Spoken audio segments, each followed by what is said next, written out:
અભય થઈને નિષ્પક્ષતાથી નિરપેક્ષ રીતે વાસ્તવિકતાનો અરીસો રૂપી સચોટ માહિતી લાવતો સત્યની સાથે Abhay Times. Surat civil engineers association દ્વારા શ્રમ અધિકારીને લેખિત રજૂઆત કરી ડેવલપર અને એમ્પ્લોયર કોડ હેઠળ મળતી સુવિધાઓનો લાભ તમામ કર્મચારીઓને અપાવવાની માંગ કરાઈ છે।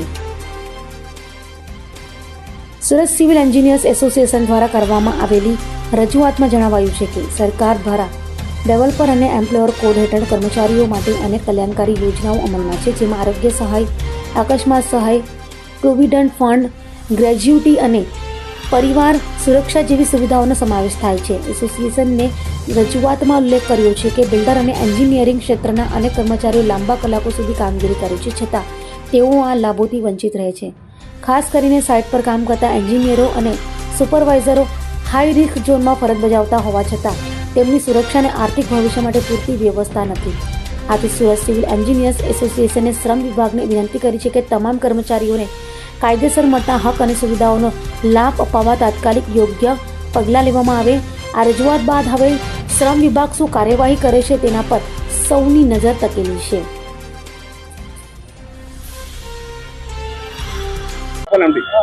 નમસ્કાર, મારું નામ હિતેનભાઈ ફટાણિયા છે।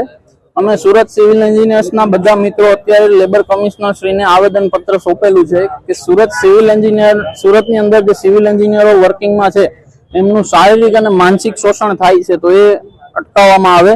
એક તો ગવર્મેન્ટ દ્વારા ફિક્સ કલાકો નક્કી કરેલ છે કે એક દિવસમાં 8 કલાક કામ કરી શકે અથવા તો અઠવાડિયાના 48 કલાક કોઈ પણ એમ્પ્લોય કામ કરી શકે। તો સુરતના સિવિલ એન્જિનિયરોને આ બધા લેબર અને એમ્પ્લોયમેન્ટ કોડના જે નિયમો છે એનાથી વંચિત રાખવામાં આવે છે। એમને નથી કોઈ જાતની સોશિયલ સિક્યુરિટી મળતી, નથી ઇન્સ્યોરન્સ મળતી, નથી પીએફ મળતું, નથી ગ્રેચ્યુઇટી મળતી।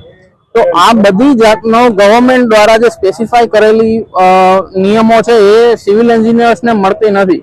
હવે આઈટી કંપની જે છે અને કોઈ પણ ઓફિસ વર્ક કલ્ચરના જેટલા પણ એમ્પ્લોઈઝ છે એમને બધા કલાકો ફિક્સ હોય, પીએફ, ગ્રેચ્યુઇટી બધી સુવિધાઓ મળે છે। તો સિવિલ એન્જિનિયર પણ દેશનું એજ્યુકેટેડ યુથ છે।